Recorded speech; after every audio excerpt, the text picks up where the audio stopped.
Hi everybody, I am Shion and today I'm going to talk about being an exchange student in northern Japan, or the countryside of Japan, since I feel like people don't really talk about it. I worked very hard to get here and I kind of just want to share my story for both myself and the people that are interested in my life.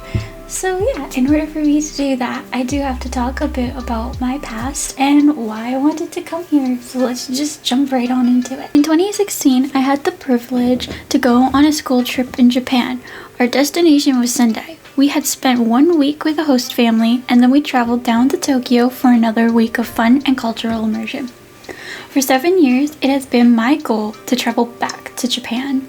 The country is absolutely beautiful, and there is something about Japanese language that just captivates me. I've been learning Japanese in college for around 8 months, and I felt a bit stuck with my language learning process. In 2020, my grad year, I was supposed to go on another school trip to Japan. I got my first job and had saved up for 2 years. This was a 2-year preparation. We were supposed to go to Japan for 3 weeks, and we would have traveled all around the Kanto region. Unfortunately, that trip was never meant to be. Thinking that my dreams of going to Japan for an educational and fun outlook on the country were dead, I'd given up on this kind of wish. Due to the fact that exchanges are extremely expensive in Canada, not only that, I live in one of the most expensive provinces in Canada, and I never even really thought of coming here on an educational exchange because I thought it was just impossible for me. Until 2022. In my Japanese class, we had a small seminar of exchanges that were optional for us, with the possibility of scholarships, and one caught my eye in particular, an exchange in Morioka. Morioka is a city located in Iwata Prefecture in the Tohoku region of Japan. Remembering my trip to Sendai in 2016, it has long since been a dream of mine to travel back to Japan during the fall season and specifically explore the Tohoku region of Japan, since it is very famous during fall. It is very beautiful, and I really wanted to go because it's just such a beautiful region of Japan that is very underlooked because there is not a lot of English here. After 6 months of stressfully keeping up a B+ average at least, submitting scholarship applications, keeping up with endless amounts of paperwork, and working part-time, I am extremely proud to say I actually got into this exchange. This exchange only has the option of 1 to 2 students to go, and this year multiple students had applied for it. There is a couple reasons why I did get accepted onto this exchange, such as me being a second-year student studying Japanese, and a few other things too, like my GPA average is quite high.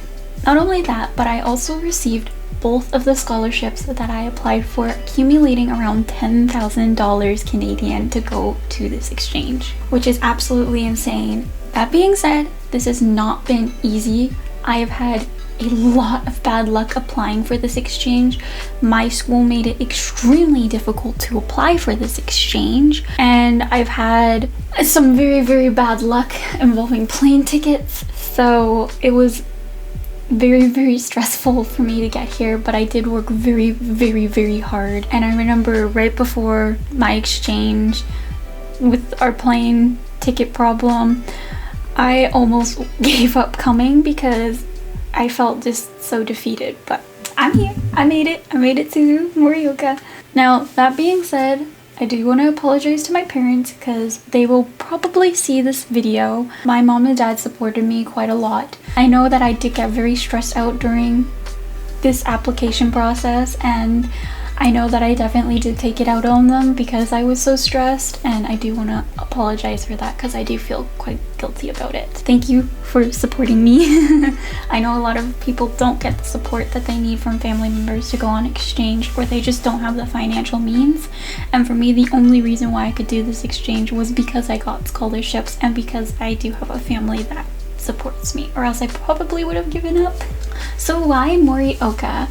Lots of people have asked me this because Morioka is not a big city by any means. It is very countryside. Think Japan, they think Kyoto, Tokyo, Osaka, Nara. Why did I want to choose northern Japan? Well, the truth is this was one of the cheapest exchanges that I could do, because northern Japan, specifically my school, doesn't really do very many exchanges. For example, I'm one of 2 exchange students in the whole school. Almost everything price-wise is cut in half for me, so it is a very, very cheap exchange. Whereas if I go to Tokyo or Kyoto, which are the other 2 exchange options, it is a lot more expensive. The second reason is because in northern Japan, most people don't speak English, and I felt very stuck with my Japanese language progression. So I wanted to come to Japan to force myself to speak Japanese. If you've ever traveled to Japan or are thinking about traveling to Japan and you don't speak Japanese, as long as you know common phrases, you can totally survive in Japan. Specifically Tokyo. Tokyo has so many English options. It becomes a lot easier to navigate and relying on English. I did not want that. I wanted a full cultural immersion. I wanted to throw myself into the deep and force myself to speak Japanese. So that's what I do. I have to use Japanese in my daily life. My Japanese level is probably around N4, definitely not N3. My Japanese is not the best, but I can communicate to people. Which leads to my next point. How do I communicate? Most of the people helping me with my exchange speak English and Japanese. Of course, there are some people that only speak Japanese, but we've been able to communicate, and they've helped me with multiple things. For example, if you don't follow me on Instagram, you might not know, but I got very sick when I got here. I had the flu and the start to an intestinal infection, which was not fun. But for going to the doctor, I had a very helpful person take me to the doctor, translate what was happening, and it kind of helped me with the process, because that is just too complicated for me. For like how I make friends, I was very, very lucky to get to meet some of the students in Victoria, because a few of the English major students had the option to come to Victoria for 2 weeks. So I volunteered to help. So I kept those connections, and then about a week and a half after that, I came to Morioka.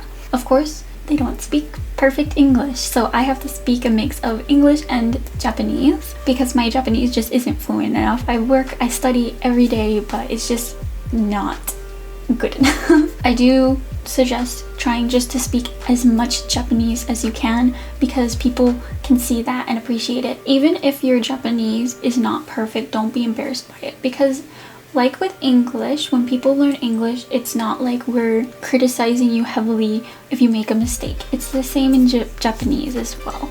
People just appreciate that you're trying. I also have friends that don't speak English.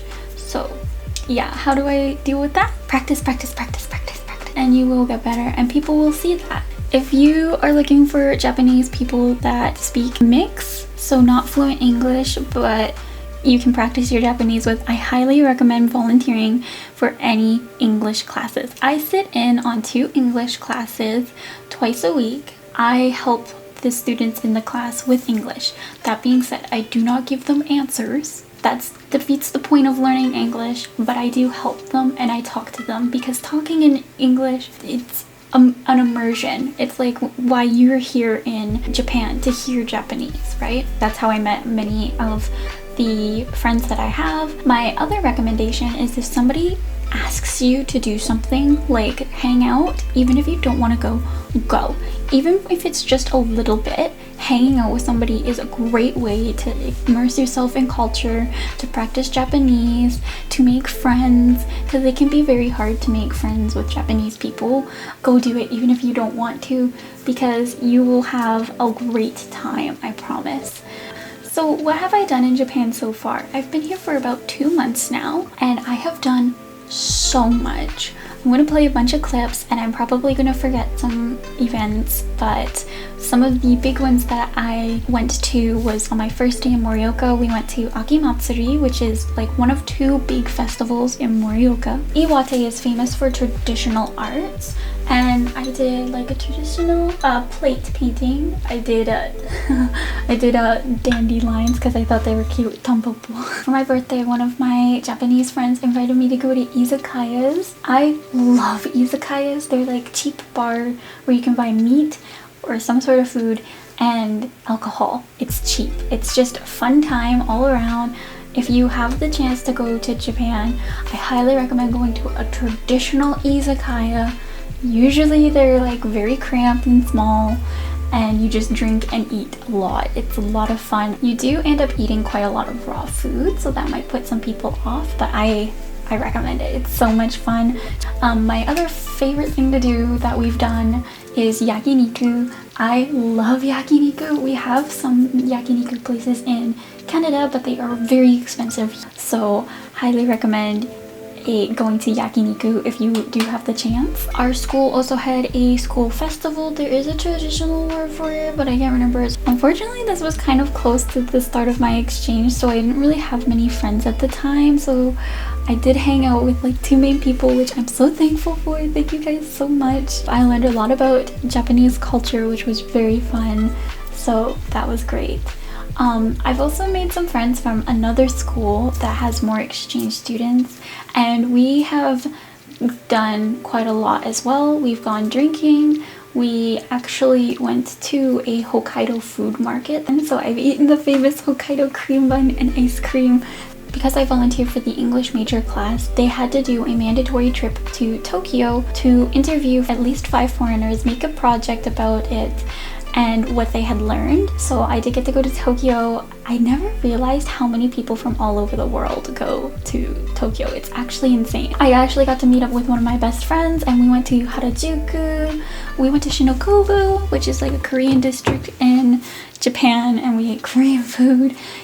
The final thing is that Morioka University, the school that I go to, did a speech contest for English, and I got to present a speech about Canadian English, and I got to listen to a bunch of my friends in the English program present their speeches.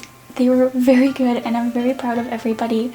I understood everything. I thought that a lot of the topics were very interesting, and I can't wait to see everybody's English grow. English is such a free speaking language. To end this video, I did do a small Q&A on my Instagram, so I'm just going to answer some of the questions that I got in person. I made it optional for cosplay as well, which is a small plug, I guess, to my Instagram. I'm gonna read out the question, and then I'll do a little answer. I did do answers on my Instagram as well, but I've thought about it a bit longer, so some of my answers might change a bit. My first question was, things that surprised you most when you got to Japan. Even though Morioka is kind of countryside, they still have a train here. I wish they had a train in Victoria. It would make my life so much easier. You don't even know. The next question I got was my happiest cosplay memory. I have so many, and I could not pick one. It's not really a memory, but my favorite thing about just the cosplay community is going to cons and seeing my friends. See people that I don't see every day, or seeing people show off projects they've spent months working on. It's very inspiring, and it's just a lot of fun. How have you been getting along with the language barrier? Translator, bilingual, English. I always try Japanese first. If my point doesn't get across in Japanese, I try English-Japanese mix. If it still doesn't get across and it's just one word that I'm trying to say, then I usually use a dictionary first, and then I try and conjugate it by myself. It's practice. So still doesn't work, then I use DeepL, which is a translator. The next question I got was, what's the biggest culture shock you've experienced in Japan? I wouldn't say it's a culture shock, I'd say it's an inconvenience. In Canada, when we are in university or college, we have the option, it's actually in our student fees, we usually get a free student pass that is good for any bus or train in our city. So my bus pass works for most of the cities that I need to go to on Vancouver Island. It's literally free for me.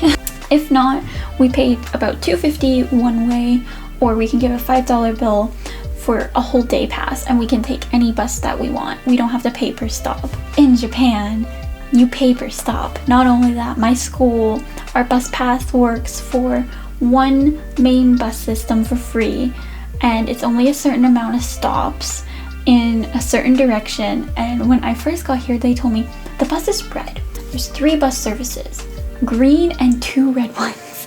So I was very, very confused, and I'm still confused about it. Even the Japanese people I've talked to don't understand it. So yeah, the buses here suck in my opinion. They're also very expensive because you pay per stop, so it adds up a lot. Whereas in Canada, you just pay once and you're fine. If you have any questions for me that you would like me to answer, feel free to comment them down below. Like to just say, plug in my social medias here.